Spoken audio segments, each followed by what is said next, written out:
Let's talk about narcissists and boundaries. You might be thinking today that you're a person that cannot keep boundaries at all. No matter what you do, no matter what you say, he's not willing to respect your boundaries. Well, oftentimes that's true. Simply because the guy that's in your life, the toxic, abusive narcissist that's in your life, doesn't care about you. So, why would he respect anything that you have to say or think or do or feel? And as a result, the boundaries that you put in place do not matter to him at all. When people have a hard time putting together boundaries, sometimes it stems from early childhood, from their education, from their religious background, whatever it might be. There's oftentimes something in the past that has taught you how not to have boundaries, or simply has taught you not about boundaries at all. So you're just left wondering, I don't even know what boundaries are. Maybe you didn't have boundaries growing up simply because your parents didn't teach those, or it wasn't a piece that actually mattered inside the household, because your opinions and feelings and needs might not have mattered at all because you were just supposed to sit down, shut up, be quiet, do the things that you were supposed to do, and conform to whatever they wanted, whether that was the image, whether it was the name, whether that was what they wanted you to do. There's a lot of things that will stem from why you don't actually keep good boundaries today. There's many reasons. We're not going to dive in all of those because what we want to focus on today is narcissists and the boundaries, the toxic guy, the toxic relationship that you're in, and trying to deal with boundaries. Now, when we talk through this piece of boundaries, we have to be able to eliminate a couple thoughts with it that oftentimes people get to, and you'll get confused about when you're trying to set up boundaries with the toxic guy in your life. Because one of the things that he'll tell you is you're trying to control me. Okay? How many of you had them say this? You're trying to control me. If you have that, put it in the chat. Just be able to put down below in a comment being like, yes, I saw this. Because many times you will have a narcissist that when you try to enforce a boundary will freak out. Why? Because a narcissist doesn't like to be limited. He doesn't like to be held back. He doesn't like to be under someone's control. That's what they're going to view boundaries being, a way of you controlling them.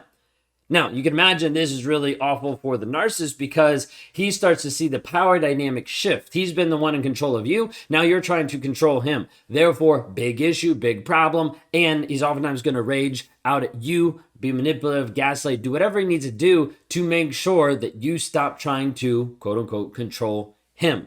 Okay, but boundaries are not about control. And boundaries are not about enforcing this or putting a limit or a control on another person. When we're talking about self-development, we're talking about building you up, a boundary is for you. Only you. It's not for anyone else. A boundary is like your personal conviction. It's like your own moral code. It's like the line in the sand that you look at and you say, hey, this is what I'm not going to cross, and this is what I'm not going to allow into my life. There's a little bit of a difference. Let me give this illustration. Hopefully it'll make sense.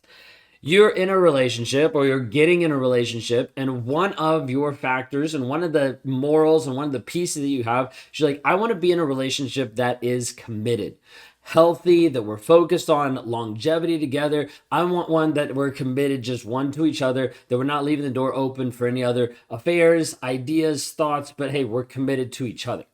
And you might have this as a rule, a boundary, an idea, a belief, whatever it might be, that's prevalent inside your life. Now, when you're communicating this boundary to another person, you're not saying, hey, in order to be in this relationship, I'm going to lock you up, chain you tight, because you can't do anything at all. You're not saying that. What you're saying is, hey, this is what I want, and this is the direction I'm going. If you do not want this, then just know you can do whatever you want, but it's not going to be with me. Put it in that same illustration. Hey, I want to be in a relationship with someone who's committed and faithful to one person, and that's going to be me. If that's archaic or you don't like that idea, totally fine. And if that's something that you'd rather go out and cheat on me and go be with someone else, totally fine as well. But just know that when you come home, you're no longer going to be with me. Okay? So do whatever you want. But this is who I am, and this is the direction I'm going. And if you don't like that, sorry, but like this is who I am. There's a difference. There's a difference in communication. There's a difference in style, but there's a difference in the confidence and the authority and in the piece of who you are and the direction you're going versus saying, hey, by the way, you're not allowed to cheat on me. You're not allowed to do this. You can't control the other person. Like that's some of the piece that like ego comes into, even the survivor's mindset, thinking you can fix, modify, change, develop that person, when in reality you can't. You can't force him to do anything. You can't force him to be honest. You can't force him to stop cheating. He has to make those decisions for himself. And if he doesn't, you know how much he cares about himself and how much he cares about you, because you've set up boundaries, beliefs, and direction of where you want to go. Now, boundaries are also a piece of direction. You've heard me already mention that a couple times. You might be like, sounds kind of weird. Typically, the people that get involved in narcissistic relationships consistently are ones that don't know who they are and don't have healthy boundaries. When we talk about this piece of don't know who they are, it's not that they have a complete void idea of who they are as a physical being, human being, spiritual being, things like that. Sometimes they have some really good ideas about that. But the problem is they're not locked into a direction. And when I mean locked into a direction, I mean knowing who you are in directionally of this is where I'm going. This is what I want in life. I was talking to somebody just the other day, and they were saying, it was my barber. Yeah, we were talking the other day, and we were saying, like, a lot of times people know what they want in life, but they're unwilling to say it. Now, the reason why they're unwilling to say it many times is, one, they are uncomfortable in actually expressing their wants and needs. And other times they don't want to say it because they don't want to let themselves down with the fact that they're not pursuing it. So people will avoid what they want over and over and over again. The main goal here is establishing what is it that you actually want? What is it the direction you actually want to go? And then start moving in that direction. Now, when we talk about direction, boundaries come alongside. I view boundaries as being the guardrails to the direction of your life that you actually want to go. So you're saying, hey, I want to go up that mountain. I want to conquer that. I want to go that direction. I want to be this version of myself. I want to grow and develop this way. And so what you do is you build boundaries, you build guardrails beside the road to keep you from falling off the cliff. Now, when you have a toxic guy come into your life, his job is to be able to pull you off of the path that you are currently on. Many of you have already had this happen. You are on a path. Career-wise, life-wise, kids-wise, you were on a path, and it got sidetracked, sidelined, and sideswiped because this guy came into your life, completely pushing you off the road, driving you into the ditch, pushing you off of the cliff, making things happen in your life that did not align with who you actually are. Do you know how many people I talk to and they say, this isn't me, this isn't how I show up? Because they're not used to that incongruence of who they want to be and who the narcissist made them to be. How they've reacted, how they've responded based on the environment that he's put them in, inside of a trauma state, inside of a confused state that's left them off the path that they're trying to go. So when we talk about boundaries, they're there to be able to help support you in your vision. Now, it's really hard for boundaries to support you in your vision if you don't have a vision, if you don't actually know what you want, if you don't know the direction of life that you're trying to go. As a result, you're just trying to slap different rules and regulations onto life to make things work, or in a reactive place. And all you do is you get into a place with shame, with guilt, with incongruence, and still not living the life that you want to live. So I want to ask you today, do you know who you are? And do you know the direction that you're going?